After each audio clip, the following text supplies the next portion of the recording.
Hello B Com students, welcome back to my YouTube channel. तो आज हम करने वाले लेक्चर स्टार्ट करेंगे लेक्चर 8वां। 7 लेक्चर कंप्लीट हो चुके हैं यूनिट 4 के। यूनिट 4 के 7 लेक्चर्स कंप्लीट हो चुके हैं। अब हम करने जा रहे हैं लेक्चर नंबर 8। लेक्चर नंबर 8 में हम करने वाले हैं सम नंबर 33। सम नंबर 33 बहुत ही इंटरेस्टिंग है और एग्जाम के पॉइंट ऑफ व्यू से मोस्ट इंपोर्टेंट सम है। ठीक है, तो यहाँ पे क्या बोला है, गुजराती मीडियम पहले आपका रीड कर लेते कि एक માણસની 100, 15, 400 ના ગ્રેડમાં માસિક પગાર છે, રૂપિયા 100 ના પગારથી નોકરીમાં દાખલ થાય છે, 25 વર્ષ સુધી નોકરી કરે છે, તો 25 વર્ષ સુધીમાં તેની કેટલી રકમ પગાર તરીકે મળશે। बराबर, क्या लिखा है, क्या बोला इन्होंने 33 में, a person joins service with starting salary of ₹100 in the grade of ₹100 amount he will receive during the service of 5 years। चलो कोई नहीं, पहले मैं आपको इजीली समझाता हूँ। सम नंबर 23 में क्या है कि उसका ग्रेड है 100, 15 और 400। ये मंथ में, पहले इसको ईयर में कन्वर्ट कर लो तो ये हो जाएगा 1200 और ये हो जाएगा 15 × 12 180 और ये हो जाएगा 400। क्यों 12 से कर रहा हूँ, क्योंकि महीने का 100 तो साल का 1200 4800। तो भाई ये उसकी ग्रेड है। अब ये आपने टैक्स किया होगा तो आपको पता होगा ये 15 × 180 होगा। आपको पता होगा कि उसकी शुरुआत की सैलरी 1200 है, फिर नेक्स्ट ईयर उसकी सैलरी हो जाएगी 1380, फिर उसके बाद वाली सैलरी हो जाएगी उसकी 1560। एक सेकंड, 1380 + 180, हाँ 1560। तो ऐसे ऐसे करके उसकी सैलरी इंक्रीज हो रही है, बराबर, जो कि कंप्लीट खत्म होगी 4800 पे। मतलब वो 4800 पे सैलरी पहुंच जाएगा, फिर उसकी सैलरी वही कांस्टेंट रहेगी, 4800 ही रहेगी। समझ में आया? तो यहाँ पे कैसे करेंगे, वो बोल रहे हैं कि 25 साल तक उसने काम किया, तो 25 साल तक उसने काम किया तो उसको टोटल सैलरी मिली कितनी। तो अगर मैं उसको ऐसे कहूं कि पहले साल में 1200, दूसरे साल में 1380, फिर 1560, फिर मैं वापस 180 करूं तो 1740, ऐसे ऐसे करके मैं 2500 तक जाऊंगा, फिर उसका टोटल करूंगा तो मुझे उसकी सैलरी टोटल कितनी मिली वो पता चल जाएगा। लेकिन एपी का फॉर्मूला है, सामान्य श्रेणी में एक ऐसा फॉर्मूला है जिससे मैं इसको आराम से निकाल सकता हूँ। लेकिन मुझे सबसे पहले निकालना पड़ेगा कि जो उसको 4800 सैलरी मिली वो किस साल तक उसको मिल रही थी। क्यों? क्योंकि उसके बाद वाली जो जितने भी साल होंगे उसको तो मैं इजीली 4800, अगर 4 साल बचते तो × 4 कर दूंगा, 4800 × 3 कर दूंगा, क्योंकि वहां पे थोड़ी इंक्रीज हो रहा है। तो यहाँ पे डिफरेंस क्या आएगा, पहले साल में उसको कितना मिला 1200, दूसरे साल में इसको कितना मिला 1380, फिर कितना मिला 1560, ऐसे ऐसे करके वो 4800 तक चला गया। ठीक है, वो कहां तक चला गया, 4800 तक चला गया। तो यहाँ पे मैं निकालूंगा SN = n/2 A + L। तो यहाँ पे SN आपका कितना है, आपको पता होगा 4800। लेकिन यहाँ पे SN वाला फॉर्मूला मैं यूज नहीं कर पाऊंगा, यहाँ पे TN वाला यूज कर पाऊंगा, SN वाला नहीं। इसका रीजन है क्योंकि मुझे यहाँ तक जो 4800 मिल रहा है उसका टोटल नहीं मिला, मुझे तो n निकालना, तो यहाँ पे TN वाला फॉर्मूला यूज होगा। TN = A + n-1D। A क्या है आपका 1200, TN आपका 4800 आएगा, क्योंकि आपको पता होगा L = TN होता है, तो TN यहाँ पे 4800 है, प्लस n-1 मुझे पता नहीं है, D मुझे पता है कितना है 180।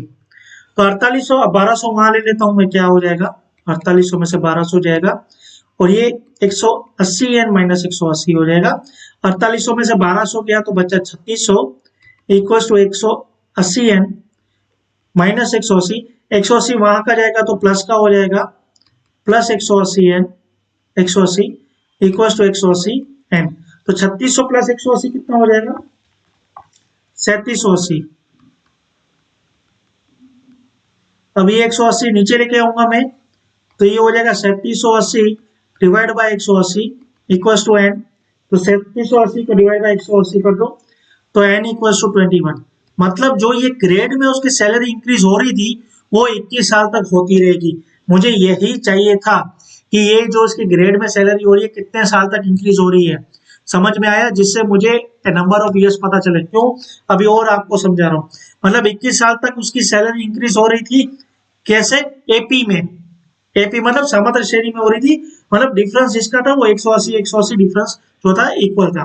अब मैं इसका 21 ईयर्स का टोटल निकाल देता हूँ। तो n/2 equals to 2a plus n-1 D. n/2 क्या है, 21/2, 2a क्या है आपका 1200, वापस n क्या है 21 - 1, डी क्या है आपका डिफरेंस 180 है। तो 21/2 कितना आ गया आपका 10.5, तो 1200 इंटू 2 2400 प्लस 20 इंटू 180 3600, तो 10.5 इंटू 2400 प्लस 3600 कितना हुआ 6000, तो 6000 इंटू 10.5 कितना हुआ 6000 इंटू 10.5, तो 63,000 इसको 21 साल तक मिले। अब हमको निकालना 25 साल का। देखो 21 साल तक तो वो ग्रेड में चल रहा था, तो मुझे उसका प्रॉपर मुझे निकालना हो तो मेरे को पता है कि उसका पहले साल में 1200, फिर उसके बाद में 1380 ऐसे करके जाएगा 4800 तक। तो 4800 तक के मुझे एन निकालना था, 21 निकाल दिया। अब मैंने उसका टोटल 21 का सम कर दिया 63,000, मतलब 25 में से 21 तो मैंने निकाल दिया, बाकी 4 साल का मैं निकाल देता हूँ। तो 4 साल में तो उसको 4800 ही मिलेगा, तो 4800 इंटू 4 तो 19,200, बाकी 4 साल में उसको 19,200 मिले होंगे, मतलब 21 साल का 63,000 प्लस 19,200, तो उसको 25 साल में मिल गया 82,200 मिल गया। तो 25 साल में उसको कितना मिला टोटल 82,200। देखो ये रहा, क्लियर, तो हो गया। अब मैं आऊंगा आगे सम नंबर 34 में। सम नंबर 35 आपका होमवर्क में रहेगा, बराबर। तो सम नंबर 34 गुजराती मीडियम रीड कर लेते हैं कि एक व्यक्ति जनवरी महीने में बचत पेटीમાં ₹10 મૂકે છે, દરેક મહિનામાં તે 11 મહિના કરતા ₹2 વધારે મૂકે છે, તો 5 વર્ષમાં કુલ કેટલા એણે ભેગા કર્યા। चलो कोई नहीं।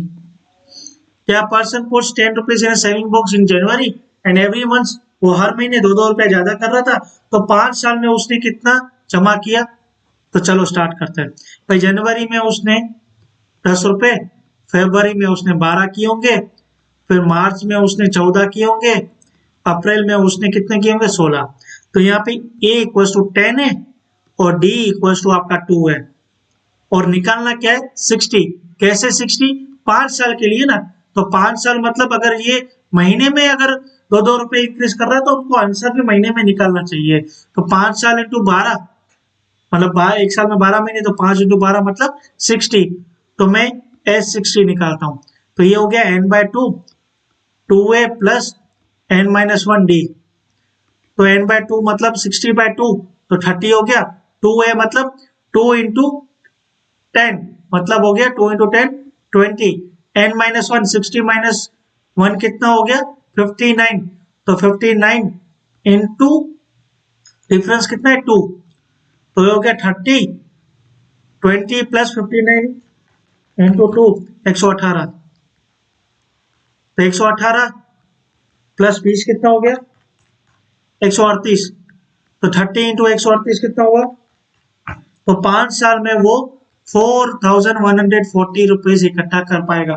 मतलब सपोज करो आज से आप रुपए 10 रुपए बचाओ, फिर 2 रुपए इंक्रीज कर दो 12, तो आपके 5 साल के बाद आपके अकाउंट में 4140 रुपीज जमा हो जाएंगे। क्लियर, समझ में आ गया। ओके, तो सम नंबर हमारे 33, 34, 35 तक हमने सम कंप्लीट कर दिए हैं, और ये हमारा लेक्चर नंबर था 8। ठीक है, मिलते हैं लेक्चर नंबर 9 नेक्स्ट लेक्चर में, नेक्स्ट वीडियो में। तब तक के लिए बाय। वीडियो पसंद आ रही है तो प्लीज लाइक करिए, चैनल को सब्सक्राइब करना मत भूलिए, फ्रेंड्स के साथ शेयर जरूर करना। ओके, टाटा।